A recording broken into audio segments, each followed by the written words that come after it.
les handballeurs ont des fourmis dans les jambes. Mais, quand les clubs vont réouvrir l'accès du handball à leurs licenciés, il conviendra à chacun de ne pas penser que ce qui était interdit le 10 mai, sera autorisé le 12 mai. Et d'avoir bien à l'esprit que la distanciation sociale et le respect des gestes barrières ne permettent pas d'envisager, à ce jour, une reprise du handball. Dans cette période qui éloigne physiquement les uns et les autres, qui met entre parenthèses le caractère collectif de l'activité handball, dirigeants, entraîneurs, éducateurs, bénévoles ou professionnels, vous avez tous un rôle à jouer pour réussir cette sortie de confinement qui va exposer les personnes à 3 risques majeurs. Le risque éventuel de contamination.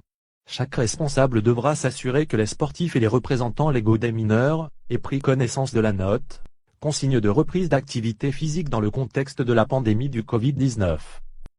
Il s'assurera de l'information et du respect des gestes barrières et de la distanciation physique. Des risques cardiaques.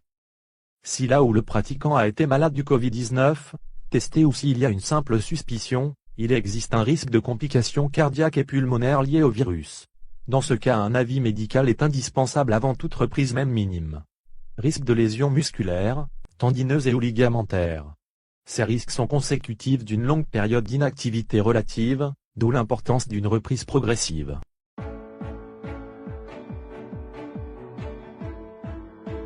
Dans le cadre du protocole sanitaire, il est possible de proposer des activités qui respectent la distanciation physique.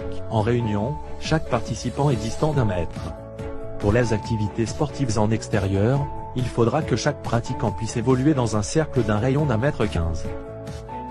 Pour une marche rapide, 5 mètres devront séparer les personnes. Pour un footing, la distance passe à 10 mètres. Dans cette période incertaine, pesante parfois douloureuse pour les familles, qu'isolent et cristallisent parfois les difficultés, les conflits, les violences.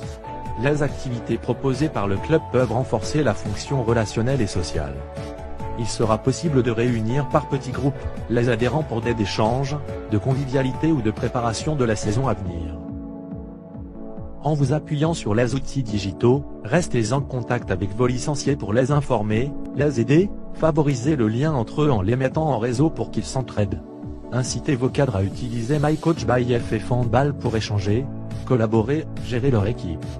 Proposez à vos dirigeants, encadrants, bénévoles de poursuivre leur formation à distance sur la plateforme Campus des handballeurs. À partir du 11 mai, les clubs pourront reprendre des activités, accueillir 10 personnes en extérieur, mais sans contact et en respectant la distanciation. C'est une opportunité à saisir pour garder le contact avec vos licenciés et préparer la saison prochaine.